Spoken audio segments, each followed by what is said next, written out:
দেখো কি সুন্দর করে ফুলছে রুটি। এটা কিন্তু একদম সহজ পদ্ধতিতে এই রুটিটা বানানো যায়।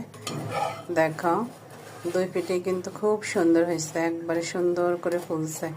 এটা কিভাবে বানাবে দেখো, এই যে আটাকে এভাবে আমি গুলিয়ে নিয়েছি।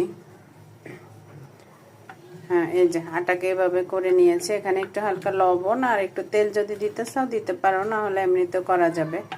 এভাবে থিকনেসটা ঠিক এরকম হবে, এই যে এরকম করে তারপরে হচ্ছে ননস্টিকের পাতিলে দিলে এরকম হচ্ছে আস্তে আস্তে উল্টিয়ে দিলে এক পিঠ হয়ে গেলে আরেক পিঠ দিলে এরকম ফুলে উঠবে।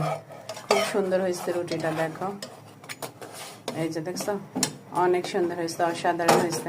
এটা কিন্তু একদম সহজ পদ্ধতি রুটি বানানোর, মানে হচ্ছে কোনো বেলার ঝামেলা নেই, কোনো কিছু নেই। এভাবে কিন্তু রুটি বানানো সম্ভব। তো কেমন হয়েছে আমার রুটি অবশ্যই কমেন্টে জানিয়ে যাবে, লাইক কমেন্ট দিয়ে পাশে থাকবে। আল্লাহ হাফেজ।